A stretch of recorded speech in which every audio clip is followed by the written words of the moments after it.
1877 के ख़ज़ां में वर्जीनिया के एक छोटे से कस्बे के करीब एक अजीब शख्स नमूदार हुआ जिसका नाम था ऑगस्टस बेडलो। ना कोई जानता था वो कहाँ से आया, ना कोई बता सकता था उसकी असल उम्र क्या है, और ना ही कोई समझ पाया कि ये आखिर है क्या। बेडलो का कद गैर फितरी हद तक लंबा था, हड्डियों का ढांचा जैसे खाल ओढ़कर चल रहा हो। चेहरे पर खून का नाम वो निशान नहीं, जल्द इतनी पेली कि अंदर की नसें दिखती थीं। दानत टेढ़े मेढ़े, ऐसे जैसे किसी ने जानबूझकर गलत जगह लगा दिए हों। लेकिन सबसे डरावनी चीज़ थीं उसकी आंखें, बड़ी बड़ी, बिल्कुल गोल, बली की आंखों जैसी, अंधेरे में बेजान, जैसे मर्दा आदमी की आंखें। मगर जब वो जोश में आता तो उन आंखों में एक रोशनी जलती, बाहर से नहीं, इंदर से, जैसे शीशे के पीछे कोई शमع रोशन हो। वो हाथ में छड़ी लिए आहिस्ता आहिस्ता चलता, लोगों को बताता कि एक लंबी बीमारी ने उसे खोखला कर दिया है, कि कभी वो भी खूबसूरत था, कि बरसों के दर्द ने उसे ये बना दिया है। इसका एक डॉक्टर था, बूढ़ा टेम्पल्टन, जिसने पेरिस में मुस्मर के पास तालीम पाई थी।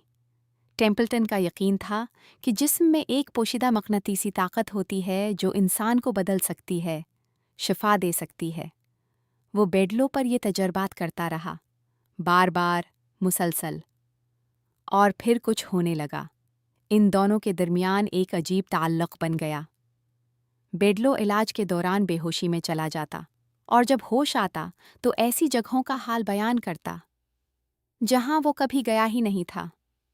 ऐसी लड़ाइयों और शहरों का जिक्र करता जिन्हें उसने अपनी आंखों से देखा ही नहीं हो सकता था, मगर तफसील ऐसी कि रोंगटे खड़े हो जाएं।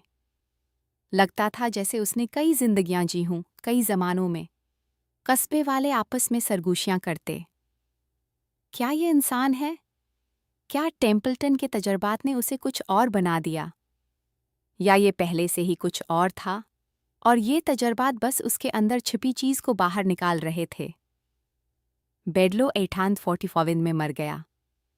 सरकारी कागजों में लिखा गया फालज। मगर पोने, जिसने ये सारा किस्सा लिखा, एक बात अधूरी छोड़ दी। बेडलो से इन मिलता जलता एक शख्स, वही लंबा कद, वही दुबला जिस्म, वही चमकती आंखें, हिंदुस्तान में देखा गया था कई दहाइयां पहले, इससे भी पहले कि बेडलो वर्जीनिया में नमूदार होता।